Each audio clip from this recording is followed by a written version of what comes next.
welcome to Decolonization in Palestine, hosted by Khadija Safdar. Today, we're diving deep into the role of youth in the Israel Palestine conflict and the evolving landscapes of activism by youth. I'm thrilled to introduce our guest, Abdul Hadi, the founder and president of Range Bahar, an organization dedicated to social welfare and community development. Hadi's work focuses on uplifting voices and fostering dialogue among the youth, making him an invaluable resource for understanding the dynamics at play today. Thank you so much, Abdul Hadi, for joining us. Thank you so much, Khadija, for having me for your answers. So, Hadi, how do you think people in both Israel and Palestine are engaging with the conflict today? Like, what role do they envision for themselves in the future? All right. I believe young people in both Israel and Palestine are engaging in this complex conflict, but their experience differ widely. In Palestine, youth see themselves as the vital agents of change, with over 60% of the Palestinian population under 30. Many are passionate about advocating for their rights and those for their communities. They are aware that their voices matter, and they want to reclaim their narrative.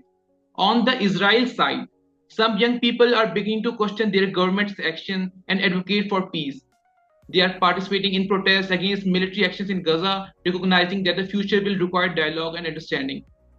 This example of this engagement is the Youth for Peace initiative. It's the purpose, it encourages dialogue and the collaboration between Palestinian and Israeli youth.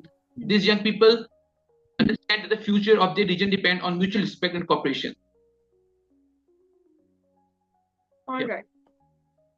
So, Hadi, in what ways has social media transformed the landscape of activism for young people in this context? Can you share any specific examples that illustrate this change? Social media has revolutionized youth activism in this context. It's a platform where young Palestinians can share their stories and organize movements effectively. Remember the hashtag Save Sheikh Jarrah went viral thanks to activists like Amina and Muhammad Al-Kurd, who documented their family's struggle against the eviction in East Jerusalem. Their posts reached millions, igniting international protests and solidarity. In 2021, during the escalation of violence, hashtags like Gaza under attack and hashtag Free Palestine trended worldwide. These online movements mobilized support and brought attention to the humanitarian crisis in Gaza, showcasing how digital activism can transcend borders. On social media, the younger generation is playing a crucial role in raising awareness about the Palestinian cause, galvanizing people across the globe to mirror their outrage. Today, in many countries, populations are taking to the streets in protest, boycotting companies supporting Israel, and expressing their solidarity across a wide variety of social media platforms.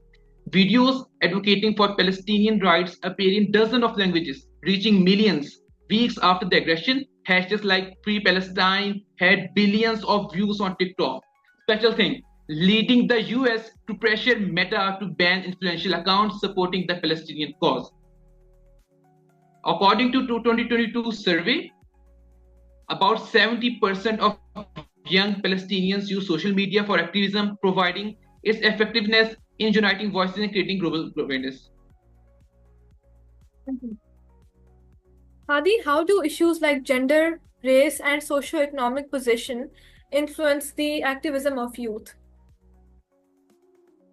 I believe race, gender, and socioeconomic status significantly influence youth activism in Palestine.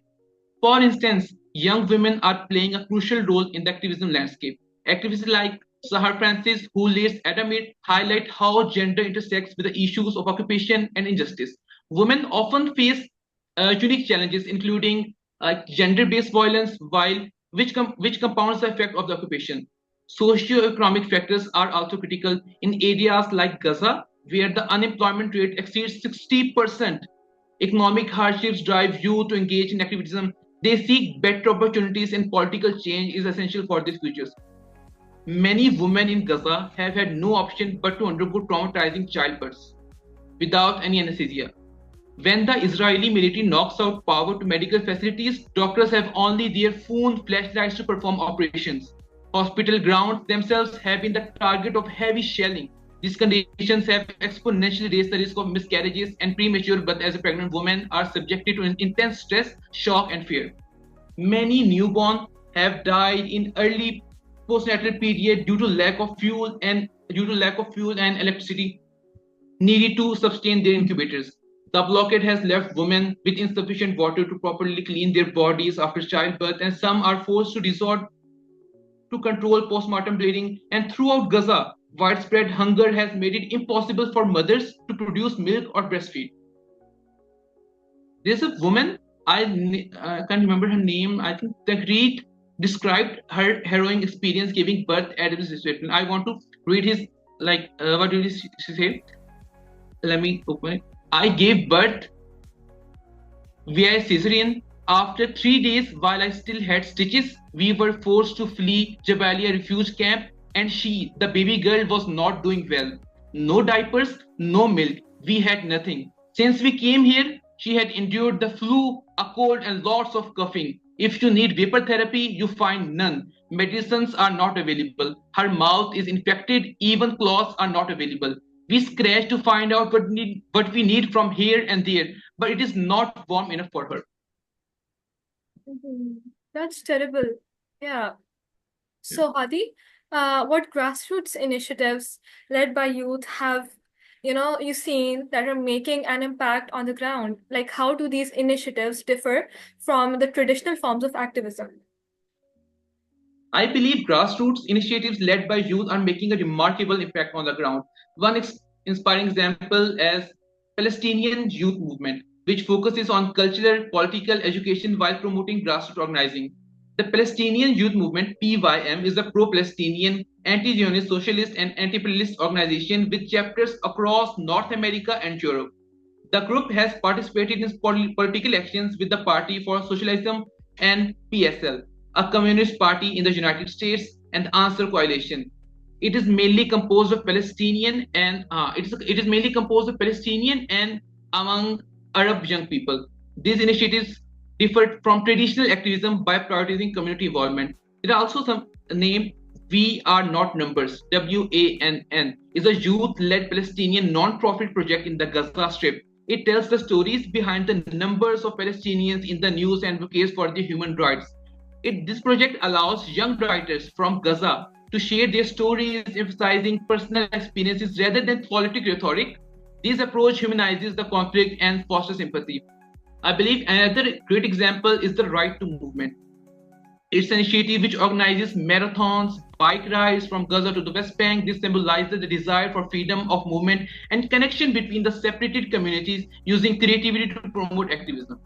I believe these grassroots efforts often focus on the building community resilience and empowerment, contrasting with more conventional forms of activism that may prioritize political processes over community needs. All right. So the next question is a very, relatable one. And you might have also come across the same thing, that I'm about to ask. Like the question is that what challenges do young activists encounter when they speak or, to organize? Are there like specific risks that are associated they face within their communities? Like any risk? Yeah. Yeah. Young activists face numerous challenges while organizing and speaking out, and the risk can be severe. During the protests against Israeli military raids in 2023, many activists were arrested and faced harsh treatment in Israeli jails. Reports indicate that young people are often targeted to suppress dissent, facing intimidation and violence. Palestinian resistance icon Ahad Tamimi has been released as a part of 6th batch in November 2023. As a part of 6th batch of a prisoner swap deal between Israel and Hamas, right? Tamimi went on to say the circumstance in the prison is very difficult. With daily abuse against female prisoners, they are left without water or clothes, sleeping on the floor and being beaten.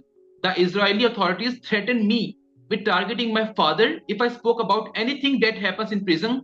Despite everything we are strong, then the occupation, we will continue until freedom, she added. It's a word of Tamimi. Can you feel the power? Like she's not caring about her father and she's just caring about freedom for the Palestinians and wants to talk about the reality. Yeah. Especially the Israel-Hamas war has sparked protests, demonstrations, and vigils around the world. These events focused on a variety of issues related to the conflict, including demands for a ceasefire and end to Israeli blockade and occupation, return of Israel of this. Some of the pro-Palestinian protests have resulted in violence and accusation of anti-Semitism. Consequently, in some European countries, some public support for Palestine and the Palestinian cause was criminalized, with countries such as France, Germany, the United Kingdom, and the Hungary restricting pro-Palestinian political speech. Germany banned fundraising and fund displaying of the Palestinian flag and wearing the keffiyeh. The conflict also sparked large protests at the Israel and US embassies around the world. Yeah, that's true. Yeah, and just like in the UK, I have friends living there, and then they tell me that whenever their friends or they themselves are out for a protest, how they are being, forced to go back home or arrested, or even there was a case or two when they were even imprisoned and held accountable for what they did. As if speaking for the right thing is a crime, which it is, you know. So, in your opinion, Hadi, what do you think the younger generation hopes to achieve in the long term regarding peace and justice in the region? I believe the younger generations obviously hopes to achieve lasting peace and justice in the region. They envision a future where Palestinians can live freely without oppression or occupation. These are fundamental and non-negotiable aspirations for the most young Palestinians. They long for a future free from the oppressive restrictions of checkpoints, settlements, and the constant threat of violence. The right of self-determination and the creation of sovereign Palestinian state with East Jerusalem as its capital remain central tenets of the Palestinian Jews' vision.